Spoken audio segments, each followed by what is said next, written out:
Vivimos en constante movimiento, sea cual sea la razón que nos alienta, la situación o el lugar que habitemos. En algún momento los grandes cambios llaman a nuestra puerta y lo mejor que podemos hacer para sentirnos vivos es abrirla. En este espacio hacemos zoom a esos relatos hechos a pulso, con la gallardía, la tenacidad, el ingenio y la inspiración que solo conocen aquellos que rompen los esquemas y crean su propia historia. La valentía que solo conoce un migrante de ideas. Bienvenidos. Hubo una vez un joven explorador que llegó a una isla. En la primera tarde de su visita se dio cuenta que la gente no se reía, que los niños no jugaban en las plazas, que no corrían por las playas, que las parejas no caminaban agarradas de la mano, que los vendedores no animaban a sus clientes a visitar la feria de manera alegre. Comenzó a parecerle muy extraño, entonces inmediatamente se fue a la oficina del rey y pidió una cita con él porque dijo: esto me parece tan curioso, tan extraño, necesito saberlo, necesito entender qué es lo que pasa en este lugar. Con ese espíritu investigativo que tenía, al pedir la cita, se la concedieron y se acerca al rey y le dice: señor rey, este lugar es muy hermoso, me gusta mucho cómo se ve, todos los paisajes, cómo llega el mar, cómo todo sucede en este lugar, pero hay algo que me genera mucha curiosidad, hay algo que me parece un poco extraño, señor rey. Cuénteme por qué no se ríen, cuénteme por qué no hay carcajadas. Y entonces el señor le dice: ¿carcajada? ¿Qué es una carcajada? ¿Cómo así, señor rey? ¿Usted no sabe qué es una carcajada? Es como ja, ja, ja, ja, y se ríe por cualquier cosa o porque le hacen cosquillas. ¿Cosquillas? Le dice el rey. ¿Qué son cosquillas? Y el joven estaba muy intrigado y decía: no, ¿cómo así que no saben qué son cosquillas? ¿Cómo así que no saben qué son carcajadas? ¿Qué es la risa? Aquí tiene que pasar algo. El rey no encontraba falla en el asunto, no entendía qué pasaba, pero el joven continuaba despertando su curiosidad y le dice: bueno, joven, pues usted se ha tomado el trabajo de venir hasta acá, yo entonces me voy a dejar picar por la curiosidad como usted y vamos a revisar qué es lo que sucede, por lo cual usted me dice que en el resto del mundo la gente se ríe y que aquí no. A ver, ¿por dónde empezamos? ¿Qué me podría ayudar usted? Y le dicen al joven: bueno, empecemos a hablar de su historia, señor rey, cuénteme qué ha pasado aquí. Bueno, y pasaron 1 o 2 horas, el rey le contaba historias, le mostraba pinturas, le contaba qué pasaba y un día le dijo: bueno, señor rey, ustedes de pronto en ese momento están en una guerra o algo así. Entonces el rey le dice: no, pues mire, ¿cuánto tiempo llevamos acá y no se ha escuchado una bomba? No, nosotros en guerra no estamos, pero sí la estuvimos. Sí, ¿hace cuánto?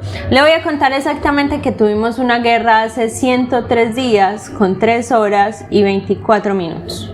Ah, ¿usted lleva el conteo? Sí, por supuesto, llevo el conteo de hace cuánto tuvimos la guerra. Cuénteme qué pasó en esa guerra.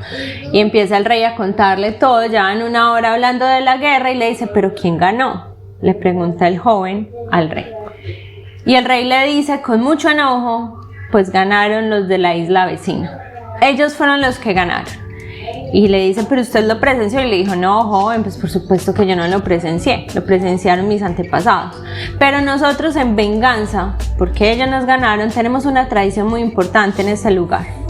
Somos más de 3.000 personas que al caer la tarde todos los días, en orientación hacia la isla vecina, les sacamos la lengua y les refunfuñamos para vengarnos de lo que pasó. ¿En serio? ¿Esa es la tradición? Sí, porque nos ganaron y entonces así nosotros desfogamos todo nuestro enojo cada día, todos los días. No hay atardecer en el que no hagamos esto. Es más, ya se está acercando la hora, venga, lo invito para que tengamos ese momento de tradición. Cuando se termina, el rey le dice: ¿qué le parece? ¿Cómo se sintió? Y entonces el muchacho le dice: la verdad me sentí muy mal. Y ya entiendo el origen de la ausencia de risa, de carcajadas, de juegos, de cosquillas en este lugar, rey. es esa venganza que ustedes llevan, que llevan como tradición por tantos años. El rey le dice, ¿será que sí? Le dice, sí, venga, vamos a hacer algo, hagamos un experimento. Es más, escriba un decreto. Entonces el rey escribió el decreto en el que decía, no vamos a hacer más esto, no nos vamos a volver a parar cada atardecer a sacar la lengua y a refunfuñar contra la isla vecina. Cuando el rey se para en el balcón del lugar donde todos lo escuchaban y convoca a todo el pueblo a que escuchen su nuevo decreto, con solo leerlo, la gente comenzó a sonreír. La gente empezó a tener una mirada diferente y entonces el rey, extrañado, le preguntó al joven, ¿qué es lo que está pasando? Y entonces le dice el joven, pues rey, mírelo, así es como se ve la gente cuando comienza a liberarse. Así es como se ve la gente cuando empieza a ser feliz.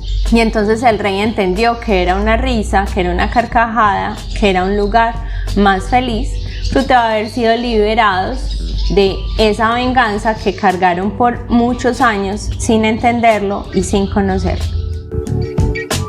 Hola, ¿qué tal amigos? Esto es Migrante de Ideas, felices de estar de vuelta con ustedes en esta nueva mañana, en este nuevo día, grabando desde Valencia, España, cuando son las 9 de la mañana, 20 minutos para el mundo entero.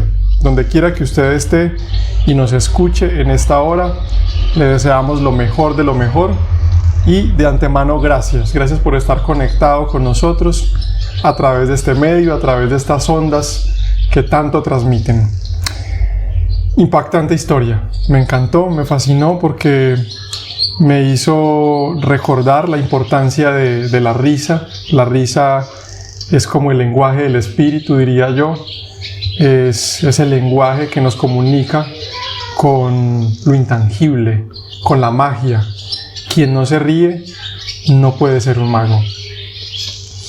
Y también destaco algo importantísimo a mi modo de ver, y es este asunto de ellos habían perdido una guerra, por eso habían puesto toda su energía en ese ritual que hacían diariamente de sacar la lengua a todo el pueblo en dirección al reino que les había derrotado en la guerra. Es decir, ese ritual, yo creo que hay validez en que se hiciera una o dos veces, porque de alguna manera era su manera de sacar, de desahogarse, de liberar esa rabia, ese enojo, el sentimiento de humillación que habían experimentado por perder la guerra, y eso hay que sacarlo. Pero una cosa es sacar eso que nos dolió, eso que debimos hacer y no hicimos. A muchos de los seres humanos que nos escuchan, y los que no son seres humanos, no mentiras, a todos los que nos escuchan, nos ha pasado que nos suceden cosas en la vida, cosas que nos hieren, que nos conflictúan, que nos afectan, y eso que debimos haber dicho o hecho en ese instante no lo hicimos, nos lo tragamos, y luego vienen problemas, conflictos de índole mental, físico, que para el caso es casi lo mismo, porque está claro que lo que nos sucede, las emociones que vivimos, se afectan, se reflejan en nuestro cuerpo. Y las que se reprimen algún día buscan salir de alguna manera. Buscan salir a través de la salud, del cuerpo, o de la mente, enfermedades mentales también. Entonces, muchos expertos, muchos especialistas están hablando de terapias que no son otra cosa que esto, volver al conflicto mentalmente, usando nuestros recuerdos, nuestra imaginación. Vuelva a ese sitio, a esa hora, a ese lugar donde usted vivió esa humillación, donde usted vivió ese maltrato, donde usted sintió eso que sintió, que la marcó, que le marcó. Vuelva a ese lugar, vuelva a ese punto en el espacio-tiempo donde usted sintió un shock biológico, emocional, y diga lo que no dijo. Saque ese veneno, libérese. Algunos lo llaman resentir, perdonar. La silla vacía. La silla vacía, tiene muchos nombres, pero es una terapia de la que hablan muchos especialistas, desde la psicología hasta chamanes. Volver a ese punto y liberarse. Bueno, más o menos yo veo que esta gente estaba haciendo eso, pero aquí está la diferencia, y es que puedes hacerlo para liberarte o puedes hacerlo y quedarte metido en un laberinto. Y yo creo que ellos se habían quedado en ese laberinto del rencor, del resentimiento, del odio. Estaban liberando esa rabia interna, ese enojo, esa humillación, pero se quedaron ahí y se les olvidó reírse. Hasta que llegó este visitante de afuera y les recordó la importancia de reír. Algún día hablábamos que el humor no importa si traspasa ciertos límites, que algunos llaman el límite del respeto, cuando el humor hiere, cuando el humor duele, sobre todo en estos tiempos de sensibilidad, donde se está casi que prohibiendo el humor político, por ejemplo, porque hay mucha censura, en fin. Es paradójico porque estamos en los tiempos de la información, estamos en los tiempos, vivimos en la época de internet, de la comunicación instantánea, de dispositivos por doquier, donde puedes comunicarte con cualquier persona al otro lado del mundo, pero al mismo tiempo vivimos en la época de la censura.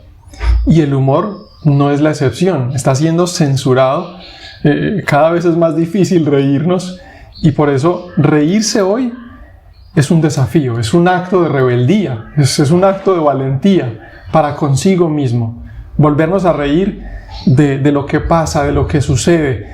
Yo creo que lo único que no deberíamos reírnos es del mal ajeno, del otro, para burlarme del otro, pero sí de lo que le pasa al otro y de lo que nos pasa a nosotros mismos, para no tomarnos las cosas tan en serio, tan a pecho, para volver a recuperar la alegría. ¿Hace cuánto, querido oyente, que usted no se ríe a carcajadas?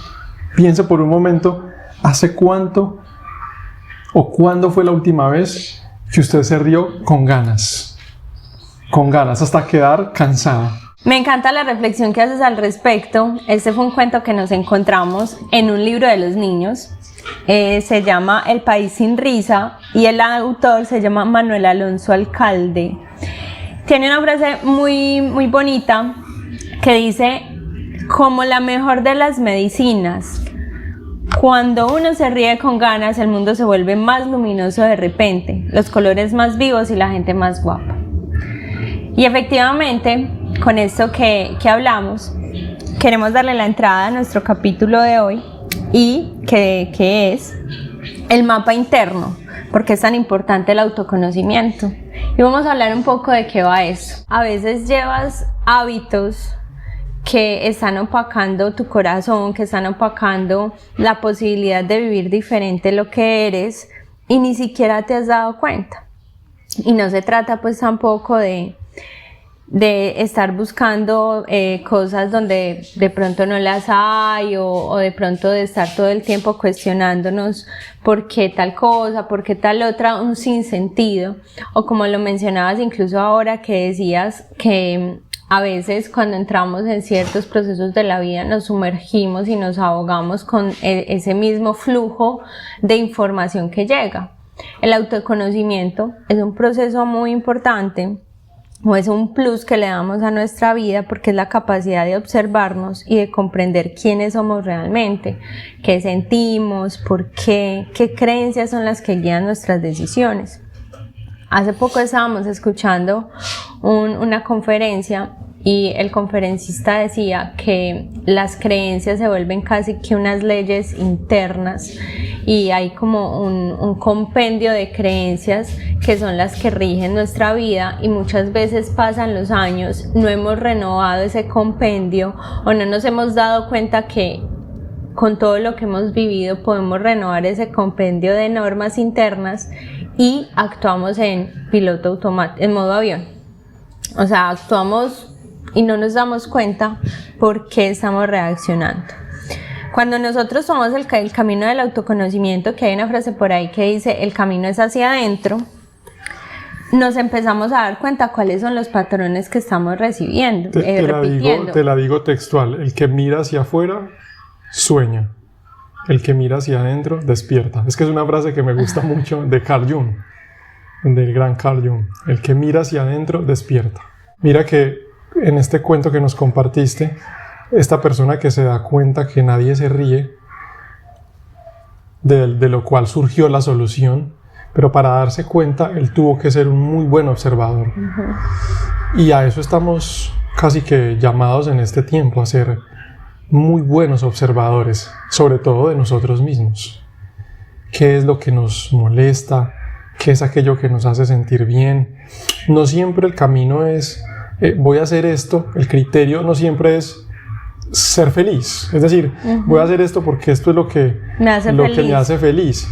A veces también hay que hacer cosas que no nos hacen tan felices, pero que sabemos, intuimos que tenemos que hacerlas para superar algo, para desbloquear algo, para integrar esa sombra nuestra, en el lenguaje de Carl Jung. Pero también muchas veces el criterio tendría que ser, esto lo hago porque me divierte, porque me hace sentir feliz. No es un criterio único, pero eso se va formando a partir de autoconocernos. Me recuerdas la visita que tuvimos al Oceanographic, que un momento en que, recordando y viendo las fotos de la visita, veíamos las medusas, que es tan impresionante. Uno cree que hay solamente unas medusas y ya, pero son no sé cuántas razas de medusas, y que los colores y la forma, pues como las anémonas, creo que se llaman, pues como todas las partes de su cuerpo, en fin. Y entonces comenzamos a mirar las fotos y llegábamos a la reflexión de aquella frase que dice como es adentro hacia afuera, es afuera, como es arriba es abajo. Y yo pienso que es como un mensaje constante de la vida, del creador, de que en la naturaleza y en la vida misma hay reflejos de nosotros todo el tiempo. Entonces, ahora que hablas de la importancia de ser observadores de nosotros mismos, en la migración X que estemos haciendo en este momento, cuando digo migración X me refiero a cualquier cambio importante que nosotros hagamos, decisiones importantes que nosotros tomemos, es vital el autoconocimiento. Es súper importante, porque es que a veces no entendemos por qué reaccionamos de una u otra forma, y entonces eso afecta no solamente nuestro bienestar personal, o sea, el cómo nos sentimos y nos sabemos en el mundo, sino que por supuesto eso también afecta a nuestras relaciones interpersonales, sea con nuestra pareja, con nuestros hijos, con nuestros amigos, con nuestros compañeros de trabajo, con los clientes, con los jefes, en fin. El entender por qué por qué reaccionamos o por qué tomamos las cosas de determinada manera nos puede ayudar muchísimo a crear ese mapa interno. Eso es lo que genera también el autoconocimiento, porque cuando uno entiende, por ejemplo en el cuento, mira que ellos lo que tenían era una herida, como estaban enojados por haber perdido. No sé, se sentían inferiores, se sentían superados, se sentían humillados, exacto. Entonces estas heridas hacían que ellos se comportaran de esa manera y que continuaran perpetuando esa herida. O sea, no se estaba sanando, era una herida abierta por cuántos años. Y cuando hay heridas abiertas, generan que entonces la sociedad esté enferma. Por eso mira que hoy, a causa de todo lo que está pasando en el mundo, todo el tiempo decimos, esta sociedad está enferma, esta sociedad está enferma, esta sociedad está enferma. Pero para esta sociedad está enferma, lo que necesitamos hacer es empezar a curar esas heridas, para que no se siga infectando, para que no siga creciendo el dolor, o más bien, si es necesario pasar por ciertos dolores para trascenderlos, para transformarlos, para transformarnos, por lo menos el camino para pasar por ese dolor no sea seguir infectando, abriendo las heridas que ya están de por sí.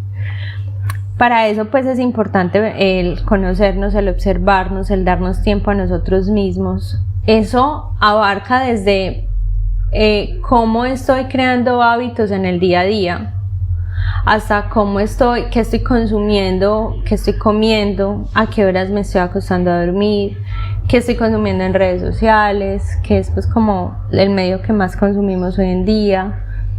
Y pues cosas como estas, como también entender asuntos de la historia familiar, cosas que no se han hablado. En estos días vimos una serie que se llama Delirio, que está pues muy reciente en Netflix, Está basada en el libro Delirio de Laura Restrepo, que es una escritora colombiana. Es una serie de 8 capítulos, una miniserie creo, y pues muchísimo, yo creo que habría pues bastante que hablar acerca del tema, pero una de las cosas que más me pareció fuerte y es cómo la herida comienza o cómo el trauma comienza en el momento en que una de las personas más importantes de la familia decide callar una verdad. Callar una verdad, y no solo callar esa verdad, sino perpetuar mentiras grandes en una historia familiar por tener una apariencia y por simplemente creer que cosas que generalmente quieren salir a gritos hay que guardar silencio, pasando por encima de otras vidas. No les voy pues a contar mucho para que más bien si quieren la vean. Pero como cuando decidimos, en lugar de entendernos y sanarnos, decidimos pasar por encima de eso, creemos que ahí se acaba y resulta que no, que es que ahí es donde comienza, que ahí es donde estamos abriendo más la herida. La importancia del mapa interno va para todo, y pues sin duda alguna hoy quisimos hacerlo sobre todo para crearle como esa conexión con la migración. Yo creo que para ambos ha sido muy importante el tema del autoconocimiento en este tiempo de la migración que hemos tenido, porque es que sin duda alguna nos ha, por decirlo así, nos ha zarandeado. Recuerdo que cuando llegamos, pues nosotros teníamos a Efraín y Angélica. Efraín llegó con 4 años y Angélica llegó con 2 años. Entonces Efraín, como su manera, pues porque era un niño y todavía pues hablaba súper bien, pero todavía él no sabía expresar lo que estaba sintiendo exactamente. Habían algunas emociones que él ya conocía, como la tristeza, el enojo y la alegría. Entonces a veces cuando lloraba decía es que estoy llorando, y pues cuando lloraba de alegría, por ejemplo, decía es que estoy llorando de amor. O a veces decía, cuando lo llevábamos al colegio los primeros días, dices que los voy a extrañar mucho, cosas así. O sea, entonces como empezaba a decir, me duele mucho el corazón, decía, porque estaba triste. Pero exactamente él no sabía describir ciertas emociones que yo creo que incluso tú y yo, pues a ti y a mí nos costó un tiempo entender las emociones por las que estábamos pasando con este cambio tan grande. ¿A qué da lugar el cuento de Efraín? Que entonces Efra lo que empezó a hacer, resulta que desde muy niñito su superhéroe favorito fue Spider-Man. Entonces Efraín lo que empezó a hacer es que desde Colombia él traía una mochila que le había regalado mi hermano, un morral de Spider-Man, un saquito que le había regalado mi sobrino, un saquito de Spider-Man, y unos jeans que le había regalado mi mamá, que le encantaban esos jeans, ese pantalón. Y que era lo otro que se ponía, los zapatos, la máscara, y una máscara que le había, ay no, es que ahora haciendo el recuento, cada una de las cosas que Efraín se ponía se lo habíamos dado en un momento significativo. La máscara que se ponía de Spider-Man era una máscara súper barata que le habíamos comprado en Colombia, que estaba ya toda peladita, pero a él le encantaba y se la habíamos dado de cumpleaños, pues como para que jugara. Entonces mira que cada cosa que él se ponía tenía un significado, y entonces en la mochila él metía todo eso. O sea, se vestía normal y de pronto en la mochila metía todo eso, y unos guantes rojos también que estaban ya todos llevaditos. Y mi mamá le hizo una capa con un Spider-Man aplicado, o sea, una capa súper linda, que donde él llegaba con esa capa todo el mundo tenía que ver, y la capa decía Efraín y tenía un Spider-Man ahí personalizada la capa. Y entonces, ¿qué hacía Efraín? Andaba con ese morral para todas partes. Y Efraín no solo para todas partes, pues porque listo, normal, que salga con él, pero resulta que Efraín quería dormir con ese morral. Efraín quería dormir con el morral, Efraín que no quería que le laváramos la ropa porque no quería estar separado de eso. A mí al principio me empezó a dar mucho desespero porque yo no entendía lo que estaba pasando. Con los días nos fuimos dando cuenta que lo que pasaba con Efra es que cada cosa representaba para él lo que ya estaba dejando. Es que me dan ganas de llorar de contarlo porque era como lo que lo enlazaba con cosas que él ya estaba dejando, y pues él estaba muy niño para entenderlo y nosotros apenas estábamos comprendiendo lo que estaba sucediendo. Entonces es como, o sea, empezamos a conocer a nuestro hijo, pero con él y con su experiencia empezamos a conocernos nosotros y decir que es que esto del desarraigo es un tema real, que es que esto hay que atenderlo y entenderlo, porque si no vamos a crear cosas profundas que luego vamos a ignorar y no vamos a entender por qué nos comportamos de determinada manera. Bueno, lo atendimos, tratamos de hablar con él, lo que más podíamos, ya después vino la entrada al colegio, bueno, fue todo un proceso. Ya hoy en día Efraín sigue amando Spider-Man, pero también ama otros superhéroes y todos estos objetos con el paso de los días ya fueron pasando. Por ejemplo, la mochila la usó tanto hasta que se rompió. El jean también pues ya no le quedaba, era un jean muy pequeño. El busito, aunque todavía le quedaba, fue una de las cosas, tanto el busito como la capa, fue una de las cosas que se quedó guardada en los cajones que quedaron sumergidos en la dana. Y bueno, todas estas cosas como fueron pasando, pero la importancia del autoconocimiento, no solo para saber cuál es mi color favorito o cuál es mi película favorita o si soy alérgico a X o Y cosa, sino porque me comporto de tal manera, porque estoy perpetuando patrones, de dónde viene esto. Hacer ese viaje en el interior es un viaje muy interesante que puede resultar a veces un poco, no sé, abrumador, pero que es muy importante que tengamos pues una ayuda, un apoyo, que no lo hagamos solo por hacerlo, que lo hagamos de manera consciente, y es muy liberador. O sea, yo creo que muchas veces en este proceso de la migración, cuando de pronto me he sentido como ahogada o como he sentido que no puedo con determinadas situaciones, les contaba también en capítulos anteriores que a mí me generaba mucha frustración el tema de los trámites. Y yo pensé que era normal que yo me pusiera tan nerviosa con el tema de los trámites. Yo dije, no, pues es normal. Y no, o sea, es normal que uno le dé un sustico, pues porque son trámites. Pero ya al momento en que se me concentraban los nervios a la hora de un trámite, pues no, esto tiene que tener algo. Entonces, tratar como de preguntarse de dónde viene esto, por qué lo estoy sintiendo, qué pasa, es muy valioso. Hay muchas herramientas hoy en día. Nosotros hoy en día, en este momento, pues estamos haciendo más como una reflexión al respecto. Les estamos contando y hablando desde la experiencia. Pero sí es muy importante que si de pronto ustedes que nos están escuchando están atravesando por alguna situación, sea lo que sea, de cualquier índole migratorio, es decir, porque están migrando geográficamente o porque están migrando de cualquier manera, es muy importante tener un plan de acción o como tener un acompañamiento, tener un apoyo, ser consciente de lo que estamos haciendo y de ver la importancia de crear estos procesos, porque nos puede ayudar muchísimo a recuperarnos primero a nosotros mismos y a continuación a recuperar al entorno y sostener el entorno y sostenernos a nosotros para poder seguir sosteniendo el entorno.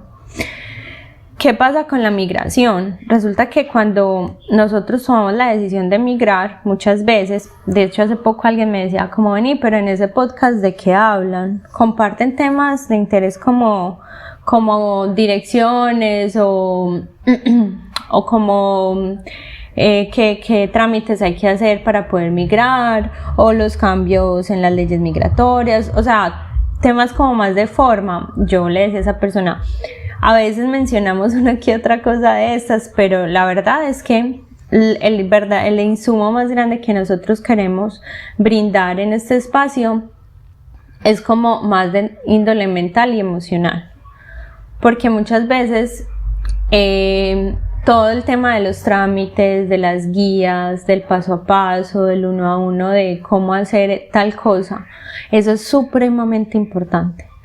Pero la gasolina, que nos mueve muchísimo para llegar a X o Y lugar o X o Y meta, va muy de la parte interna, de cómo, porque a veces me levanto de X o Y manera y muchas veces nos levantamos sin ganas de nada y resulta que justo ese día tenemos una entrevista súper importante. Entonces no pretendemos nosotros convertirnos pues como en la gasolina nosotros, sino recordarles a todos ustedes que esa gasolina emocional, espiritual y mental la podemos generar cada uno de nosotros, pues para nosotros mismos, en la medida en que nos autoconocemos, en la medida en la que nos cuidamos, en la medida en que preservamos acciones que nos cultivemos a nosotros mismos. ¿Qué pasa muchas veces en la migración? En la migración se despiertan muchas cosas y es un proceso que pone a prueba nuestra identidad, nuestras redes de apoyo y nuestro sentido de pertenencia. Porque, por ejemplo, se pueden activar muchas heridas como el abandono. Entonces el solo hecho, aunque nuestra familia se despida muy bien de nosotros no salimos huyendo ni abandonando a nadie, pero muchas veces puede generar el despertar una herida de abandono, porque dejamos la familia, dejamos amistades, dejamos lugares que reabren como este tipo de sensaciones de soledad o pérdida. También puede abrir en nosotros y tocar un tema de rechazo, porque a veces lo experimentamos y pues nosotros no lo hemos experimentado como tal, pero conocemos casos de personas que han experimentado discriminación o muchísima dificultad para integrarse al lugar, y eso refuerza heridas. A veces también se genera un tema y un dolor de injusticia por esos trámites migratorios. A mí lo que a veces me pasa, aunque España es uno de los lugares que menos dificultad tienen en trámites migratorios, pero es como decir, yo no entiendo, porque vuelvo y les cuento, como se los decía también en un capítulo pasado, aunque hablamos el mismo idioma, hay expresiones que para mí son tan distintas y no es lo mismo que estemos hablando y te digamos, no, es que aquí en España al contador, que en Colombia le decimos contador, aquí le dicen gestor. En España le dicen gestor al contador. Es que aquí en España no se dice alcaldía, se dice ayuntamiento. Cosas así. Me dice, bueno, listo, y vamos aprendiendo en la marcha. Pero una cosa es eso, otra cosa es que te sientes a leer un documento legal que tiene no sé cuántos puntos y en cada párrafo gigante hay muchas cosas que uno no, pues que entonces combine todas esas nuevas palabras, todas esas nuevas expresiones para entender a qué horas tiene que llegar el documento a cuál parte, ¿sabes? Todo eso. Por ejemplo, aquí en España las direcciones son puros nombres de personas. En Colombia es la 30 con la no sé qué, pues o por lo menos en Medellín. Hay algunas calles principales que tienen nombre como, no, en la Oriental, o San Juan con no sé qué, o así, ¿cierto? Pero, por ejemplo, en Bogotá creo que la séptima, el parque de la 93, cosas así que con números. Pero aquí en España las vías, las calles son puros nombres de personas. Mencióname algunas. Ahora que Steven está trabajando en un lugar donde ha aprendido mucho a moverse en Valencia. Pero son Antonio Fernández, José Capuz, pintor José Manuel Solves, Joaquín Sorolla, personajes de la historia de España, de Valencia, que han sido célebres y los usan en las calles. Eso es algo pues común en muchos lugares del mundo. Pero se hace un poco más complejo, digamos, encontrar una dirección así, porque cuando es con números uno no necesita memorizar, sino que te basas en encontrar el número. Se supone que las carreras van aumentando, las calles disminuyen de donde venimos. No me acuerdo si es a la inversa, pero uno juega con eso, con ese orden. Aquí pareciera que no he visto el tema de los números. Sí tienen números las puertas. Las puertas, sí. Obviamente, Y también pero las calles creo que no. En un lado de la acera es impar, en el otro lado es par. Sí. Eso sí tiene, pues eso sí coincidimos, pero los nombres de las calles son con nombres de personajes, como lo dices tú, de la historia. Sí. Y otra cosa es que, por ejemplo, en Medellín, si la gente se quería perder, entonces le decían, mándelo para Laureles. Porque en Laureles, la forma en la que está diseñado el barrio, que es un barrio pues de Medellín muy conocido, es en puras diagonales. Circulares, diagonales. Entonces a la gente le costaba, tú aprendiste por el trabajo que hacías también allá, moverte súper bien, sobre todo en esa zona, que era una zona que todos los días visitabas, ya la conocías. Nadie sabe cuál era el primero y el segundo parque de Laureles. Yo me vine y Nadie lo sabe. puedo entenderlo. Yo me siento orgulloso de saberlo. Aunque yo creo que si vuelvo me perdería. No tenemos que volver pronto para que lo recordemos. ¿Quién sabe? Y aquí en España, por ejemplo, en Madrid, que fuimos solamente estuvimos unas horas en Madrid, pero para entender cómo más o menos ubicarnos luego de llegar al aeropuerto, lo que nos dimos cuenta es que si miramos en los mapas de estas ciudades son muy en diagonal. O sea, yo por ejemplo, por decir cualquier cosa, yo me aprendí a mover en el centro de la ciudad un poquito porque mi mamá me llevaba a comprar telas con ella. Mami, gracias por haberme enseñado a andar en el centro desde los 8 años. El caso es que ella me enseñaba, entonces yo sabía que, por ejemplo, Palacé era paralela con la calle del Palo, que se llaman así, y con la Oriental. Entonces yo me movía mucho en paralelas. Tal calle es paralela con esta, y la peatonal es Carabobo, entonces es peatonal con la que tal. Entonces yo lo tenía así. Resulta que aquí el centro de Valencia no es en paralelas. Hay un lugar que es el centro, que si no estoy mal es la playa, es como la plaza del ayuntamiento, y a partir de ahí se empiezan a abrir las calles en diagonales, pero aquí no le llaman diagonal sino avenidas, y hay unas que son peatonales, otras no. Entonces pues para mí ha sido complicado. Yo ya más o menos medio me sé mover, pero el tema de las diagonales, para mí, como yo venía con una configuración de las paralelas, entonces ahora como que pero a pesar de eso, yo siento que la cogiste muy rápido, aprendiste a moverte rápidamente acá en Valencia, cosa que a mí me pareció muy difícil. Yo pasé muchos meses viendo todas las calles iguales. Es impresionante, yo veía todo igual y casi que me perdía dentro del mismo, alrededor de mi casa, alrededor del barrio. Salía y ya estaba perdido. Yo sé, pero yo veía todo igual, lo veía. Bueno, ¿qué tal si trasladamos eso a este mapa interior? La importancia de conocernos, porque cada ser humano es un mundo diferente. A veces nos medimos con el mismo rasero que se midió nuestro antecesor, nuestro padre, nuestra madre, aquel que nos crió, nuestro profesor, esa figura que admiramos, nuestro héroe. Y resulta que es que si hago eso estoy cometiendo un error, porque esa persona es otro mundo, es otra ciudad, es otra forma de configurar la ciudad, y por lo tanto no te vas a poder mover como te movías antes. Sí. Yo tengo que aprender a conocerme a mí mismo, y ese es un camino solo para valientes. Es más fácil seguirme determinando por lo que otros me han dicho, es más cómodo seguir permitiendo que otros determinen lo que yo soy. Es más cómodo, aunque se sufra mucho, aunque duela mucho, aunque siempre le voy no a se echar la logren los culpa al objetivos, pero tengo siempre tengo siempre esa excusa de culpar a otros. Pero cuando yo decido empezar a conocerme, empezar a dejar de culpar a mis padres, a mis antepasados, y empiezo a tomar las riendas de mi vida, empieza ese camino, ese viaje interior, el que mencionábamos al comienzo, y comienza una aventura extraordinaria para valientes. Y entonces empiezan a decir, ya uno no dice, no, es que yo me vine a vivir acá porque es que en mi país es horrible vivir.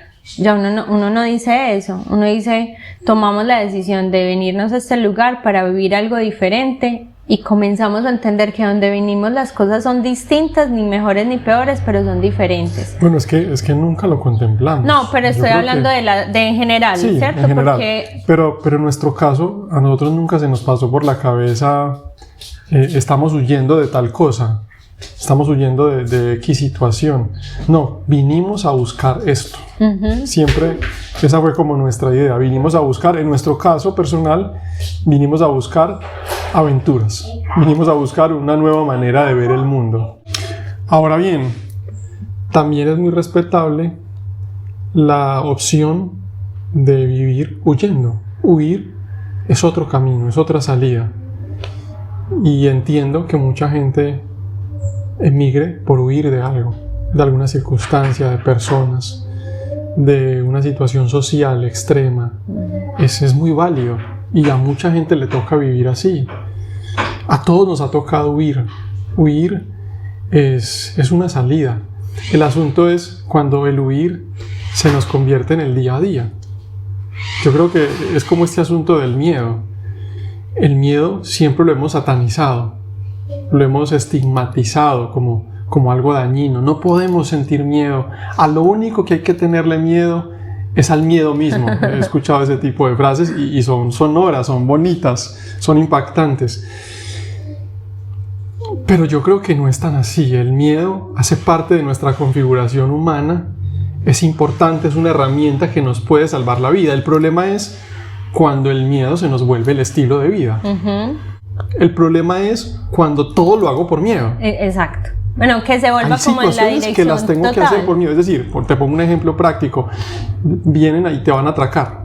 Te van a atracar, vienen unos tipos armados y tú les intuyes que te van a atracar, les ves la mirada, la energía, ves que se meten las manos al bolsillo y se están acercando y tú dices, me van a atracar. Sientes un miedo y hay algunas personas que reaccionan paralizándose, otros salen a correr. Tú ante ese miedo sales corriendo hacia un lugar público, hacia un lugar que está lleno de gente, corres, te metes ahí y te das cuenta que te salvaste, no te atracaron, te ahorraste una escena violenta, una escena impactante que te iba a traumar. ¿Qué te salvó de esa escena? El miedo. Sí, actuar por el miedo. Actuaste por miedo. Entonces, el miedo es una herramienta. Es una herramienta. Lo que pasa es que esa herramienta hay que usarla solo en momentos puntuales. Tenemos que usar también el miedo. Pero no podemos vivir con miedo. No podemos hacer todo por miedo. No podemos hacer todo con la motivación de huir. Hay cosas que sí, pero no todo. ¿Me hago entender? Sí, total. Está este asunto, por ejemplo, de la palabra persona, personalidad. La palabra persona en su origen griego está relacionado con máscara. Entonces, cuando hablamos de persona, la persona es la máscara que todos los seres humanos tenemos con la cual nos mostramos al resto del mundo, al mundo exterior a nosotros. Sí. Eso es la persona. El problema no es la persona en sí. El problema es que yo no identifique, que yo no tenga claro, que yo no diferencie la persona de la esencia misma mía. Ok. Porque yo no soy esa persona es la carátula con la que me muestro. Pero yo soy otra cosa. Yo soy algo muchas cosas más. Yo soy muchas cosas más, algo que trasciende esa persona, esa máscara. Todos tenemos una máscara con la que nos mostramos, pero nuestro trabajo en parte es conocer lo que hay detrás de la máscara. O sea, yo no soy solo la que me relaciono en el lugar donde trabajo, sino que soy eso, más la mamá, más la amiga, más la esposa, más la persona sola. Claro, el asunto es que mucha gente no lo diferencia y cree que es la persona. Y entonces si esa persona todo el tiempo sufrió maltratos, humillaciones, rechazo, que supongo que vamos a ir al tema de las heridas, sufrió todo tipo de heridas, si es que hay tiempo. Si esa persona toda la vida sufrió ese tipo de cosas, pues esa es su persona, esa es su máscara, y no sabe que hay otra cosa, no sabe que es algo más que la máscara, que hay una esencia en ella.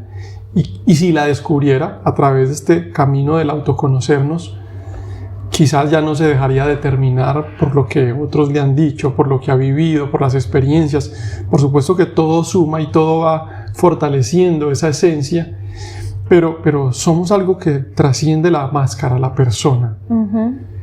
El asunto es Yo sé que existe, sé que hay algo más que la persona, sé que detrás del ropaje, de la ropa, hay un cuerpo, o creo que soy la ropa. ¿Qué soy? ¿Me conozco lo suficiente? ¿Tengo esa capacidad de observación? ¿Estoy permitiendo dejar entrar la luz lo suficientemente para ver mi oscuridad? Y no se trata de simplemente, ay, mira, descubrí que soy una mala persona porque hago esto, aquello, pienso esto, siento esto. Descubrí que tengo esta oscuridad en mi alma, en mi vida. A veces siento envidia, a veces siento enojo. Me molesta que a otros les vaya bien, les pasen cosas buenas. Si yo descubro eso, ese no es el problema. Casi que le diría, te aplaudo, descubriste. Te estás observando. Claro, fruto de esa autoobservación, descubriste algo supuestamente oscuro en ti. Ahora, el camino no es rechazar eso, porque si rechazas eso, te estás rechazando a ti mismo. El camino es integrar eso, abrazar eso. Y entender que si eso que estoy haciendo, sintiendo, me está molestando, me está generando un malestar, bueno, ¿qué puedo hacer o qué es lo que debo ahí transmutar? O sea, ¿qué es lo que hay que hacer ahí? ¿Cómo me puedo mover? ¿Qué pasa? Si descubrí, por ejemplo, que hay rencor en mí hacia alguien, como en la historia que nos contaste al principio, por algo que sufrí, por algo que me hicieron, hay rabia, hay enojo en mi interior, lo descubro, soy consciente de ello, bueno, decido no ignorarlo más. ¿Qué es integrar ese rencor en términos prácticos? Yo diría que es, solo con el hecho de reconocerlo ya estoy dando un gran paso. Vaya, descubrí que todavía tengo rencor hacia tal persona. ¿Cómo integro eso? Voy a poner un ejemplo que me encanta. El de la fotografía. El arte de la fotografía. Hay muchas cosas que se han dicho y es difícil, a la vez muy sencillo, explicar cómo funciona la fotografía en modo manual. Hay 3 parámetros en la fotografía. Los que saben de fotografía pues lo van a entender fácil, los que no, no se compliquen. Hay 3 parámetros para manejar cualquier cámara o hasta un móvil en modo manual, donde tú tienes el control. ¿Cuáles son? El ISO, que es dejar entrar más luz digitalmente, es decir, no es luz natural, sino que con el ISO lo que tú estás haciendo es aumentar o disminuir la luz del dispositivo de forma digital. El aparato en sí la está generando. Esa es la primera herramienta o parámetro. La segunda es el diafragma. El diafragma, cuando tú lo abres, te deja entrar mucha luz. Entre más lo abras, más luz entra. Como abrir el ojo. Como abrir el ojo. Esa ya sí es la luz natural, la luz del ambiente. No es una luz digital, es la luz natural. Entre más abras el diafragma, más luz entra. Entonces la foto, la imagen va a quedar más iluminada, pero eso también, si queda muy iluminada, puede quedar estallada. Sin detalles. Sí, te sirve para enfocar cosas muy cercanas si quieres, pero entre más luz entre, lo más lejano se pierde. Vas a tener una visión lejana pobre. Solo ves lo cercano aumentado, por así decirlo. Y está el tercer parámetro, que es la velocidad de obturación. La velocidad con la que estás capturando una imagen. Entre más rápido la tomes, menos luz entra. Y entre más lento tomes esa fotografía, más luz va a entrar. Más luz va a entrar. Entonces tú tienes que jugar con esos 3 parámetros. ¿Qué determina cuánto abro el diafragma, cuánto lo cierro, qué velocidad le doy, lento, rápido, si aumento el ISO o no lo aumento? ¿Qué determina eso? ¿Cuál es el criterio aquí en la fotografía para que la foto quede como quieres que quede? Porque tampoco se tendría que hablar de una buena o una mala fotografía. Aunque entiendo que se pueda discutir el asunto. Claro, hay buenas y hay malas fotos, pero aquí lo más importante no es si es buena o es mala. Aquí el parámetro tendría que ser ¿qué quieres tú? ¿Qué quiere el fotógrafo? De acuerdo a esa pregunta, la importancia de hacernos ciertas preguntas en la vida. ¿Qué quiero lograr con esta foto? Cuando tienes claro qué quieres lograr, entonces dispones, manejas de esos 3 parámetros. Bueno, yo quiero enfocar algo que está lejos. Entonces haces lo que tienes que hacer. Cierras el diafragma, enfocas lo que está lejano, lo que está cercano no queda también enfocado. Tu prioridad es enfocar lo que está lejano. Si está de día, si está de noche, aumentas o bajas el ISO. Si está de noche, tienes que subir más el ISO para que no quede muy oscura. Pero si por ahí quieres que la foto quede más bien oscura, entonces adecuas los parámetros. Pero siempre tienes que estar jugando con esos tres. Es un equilibrio entre esos tres parámetros. Yo creo que lo mismo sucede con nuestra vida. ¿Qué quiero?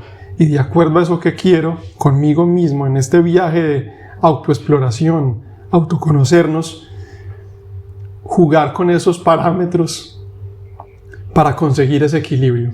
Sería más fácil tomar la foto en una configuración automática. Sí, total. Sería más fácil seguir viviendo que la cámara vida. Lo haga por mí. Exacto. Que la vida me lleve a donde me quiera llevar. Que la vida me lleve a donde quiera llevar, es más fácil. Pero también nos atenemos a no entender por qué reaccionamos de determinada manera. A no entender por qué dejé ir determinada oportunidad o por qué me desligué de determinada persona, sin entender o sigo culpando a la vida, al destino y a los otros por todo lo que vivo. Esa es la importancia del autoconocimiento, y en la migración sí que es importante. Lo que hoy queremos con este capítulo es invitarlos a que hagan ese viaje del autoconocimiento, que por lo menos lo contemplemos, a que hagamos eso, a que busquemos entender el por qué estamos viviendo determinadas situaciones y en qué necesitamos hacer ajustes, pero por qué hay que hacerlos. Se preguntarán ustedes, bueno, no solo por la migración, sino también yo empecé a curiosear, y últimamente lo hice muchísimo. Dije, bueno, este tipo de cosas, ¿por qué están pasando o por qué las estoy viviendo de determinada manera? Y me encontré con un capítulo de un podcast que les voy a dejar, este es uno de mis recomendados de hoy, donde hablan de las heridas del alma. Hay muchas herramientas, como les decimos. Hay otras como el enneagrama, que más adelante podríamos también hablar de esos, muchas otras cosas, los arquetipos, pero ese tipo de herramientas nos permiten comprender qué es lo que está pasando y por qué a veces reaccionamos de determinadas maneras. Y en el tema de la migración también es vital que entendamos qué es lo que está pasando y por qué vivimos ciertas cosas y las tomamos, y si estamos repitiendo o no patrones. Para hacer este viaje de autoconocernos, ¿cómo lo hacemos? Es decir, yo quiero que le dejemos a nuestros oyentes por lo menos herramientas prácticas. Yo creo que las mejores herramientas para hacer este viaje es hacernos ciertas preguntas. Como por ejemplo, aprendíamos hace poco, esta pregunta me encantó para uno hacerse a sí mismo. Esto que estoy haciendo, soy una persona muy ordenada, muy metódica, perfeccionista. Me podría preguntar, ¿soy así porque estoy huyendo de algo? ¿Porque me siento insuficiente y quiero que otros me validen a través de lo que hago? ¿Estoy siempre buscando el aplauso de otros y por eso me comporto como me comporto? ¿O soy así porque quiero alcanzar algo? Porque estoy persiguiendo un propósito personal. Porque están las dos opciones. Y cuando me hago ese tipo de preguntas, yo creo que me estoy sumergiendo en el tren del viaje de la autoexploración. Uh-huh. ¿Cuál podría ser otra pregunta?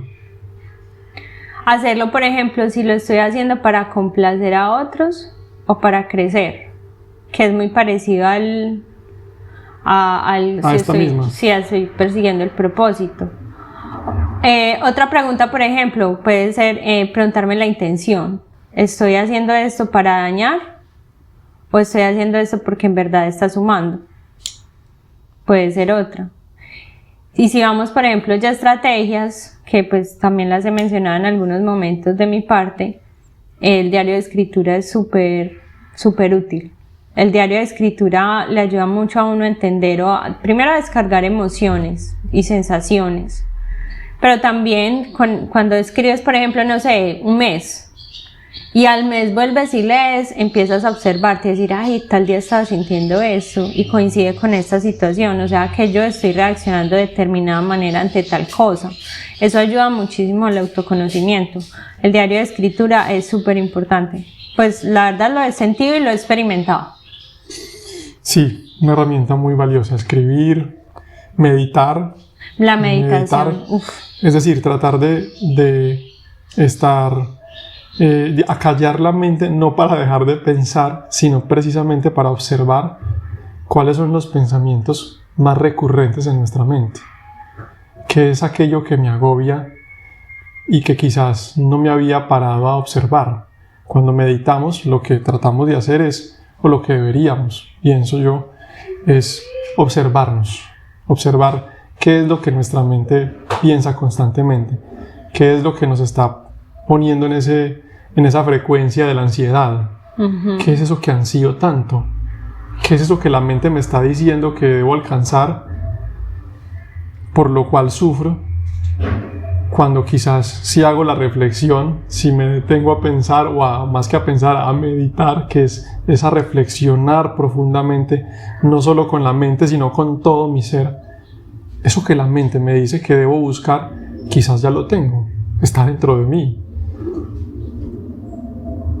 Quizás no tengo que ser como esa figura, esa fábula del burrito que está persiguiendo una zanahoria que la tiene al frente amarrada y está a una distancia que nunca la va a poder tomar. Yo creo que han visto esa figura. Y estoy detrás de la zanahoria, pero la zanahoria nunca la voy a alcanzar. Pasa muchas veces en la vida. Estamos persiguiendo algo que creemos que está afuera, pero está adentro. Está adentro. Había que hacer el viaje interior. En fin, son diferentes herramientas, hay muchas. Lo importante es empezar a sumergirnos en ellas, hacer el viaje, tomar la decisión y hacer este viaje ya no más desde la culpa. Creo que es muy importante, ya no más desde seguirnos culpando por lo que hacemos, por lo que hicimos, por lo que dejamos de hacer.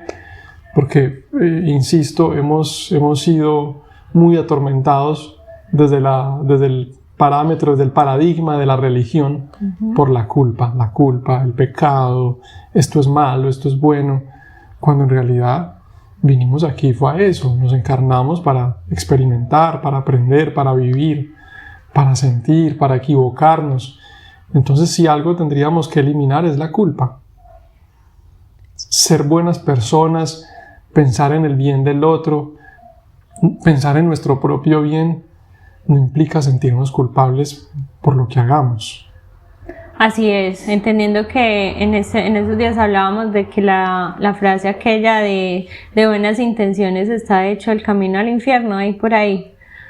Y la diferencia entre las intenciones que a veces exteriorizamos pero nunca cumplimos, esa puede ser como con la connotación de esta frase, pero también entender que si yo le pongo mi energía y mi intención a las cosas que hago a diario sin que lo tenga que estar hablando todo el tiempo, sino que hay una intención y hay una intencionalidad, hay una energía buena que le pongo a lo que hago, eso echa fuera la culpa y me permite vivir de una manera más consciente.